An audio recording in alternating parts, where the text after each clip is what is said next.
Alors que l'armée est étroitement surveillée pour prévenir tout risque de coup d'État, les récents développements au sein de l'armée camerounaise suscitent des inquiétudes. Des sources internes révèlent que le pouvoir, inquiet de cet événement, a ordonné de renforcer le contrôle sur les armes en circulation. Désolé de vous interrompre, ce rapport peut contenir des commentaires soumis au choix de l'auteur. S'il vous plaît, si vous êtes nouveau sur cette chaîne, veuillez vous abonner et activer la cloche de notification. De cette façon, vous serez averti lorsque nous publierons de nouveaux rapports sur cette même chaîne. Merci. Le plus jeune incident a eu lieu à Yaoundé, membre d'un camp d'intervention rapide, BUR, dans la région du Nord-Ouest, et il y a quelques jours est décédé dans sa tête.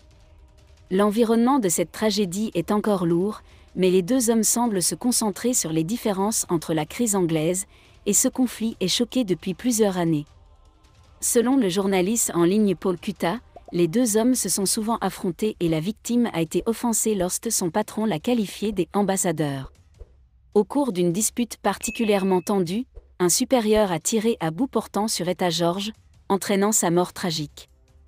Les obsèques d'État-Georges ont eu lieu quelques jours après sa mort, alors que ses bourreaux se trouvent actuellement à la sécurité militaire, SEMIR, de Yaoundé dans l'attente d'une enquête sur les circonstances de l'incident. Ces incidents au sein de l'armée surviennent à un moment où le régime s'inquiète d'une éventuelle instabilité ou d'une tentative de renversement. Dans cette optique, les dirigeants ont émis un ordre visant à renforcer le contrôle des armes détenues par les forces de sécurité, signe des tensions ambiantes et des inquiétudes croissantes au sein des institutions étatiques quant à la stabilité du pays.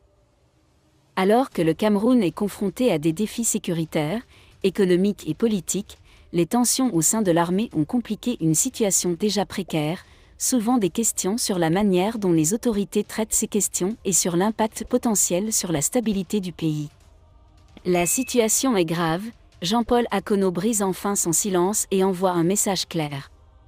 L'ancien sélectionneur camerounais Jean-Paul Akono a adressé un touchant message de soutien à l'actuel sélectionneur des Lions indomptables, Rigobert Song, à la veille du match crucial du Cameroun contre le Burundi. Dans un message chargé d'émotion et de fierté nationale, Jean-Paul Akono, qui a lui-même porté le brassard de capitaine des Lions indomptables pendant plus de 10 ans, a exprimé sa confiance envers l'équipe nationale.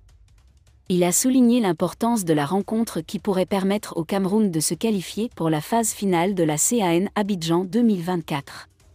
Merci d'être resté avec nous jusqu'à ce point, comme toujours pour promouvoir la liberté d'expression, laissez vos opinions. Si vous avez aimé cette vidéo, merci de liker, partager, commenter et surtout vous abonner à la chaîne. Et on se retrouve très vite pour une prochaine vidéo.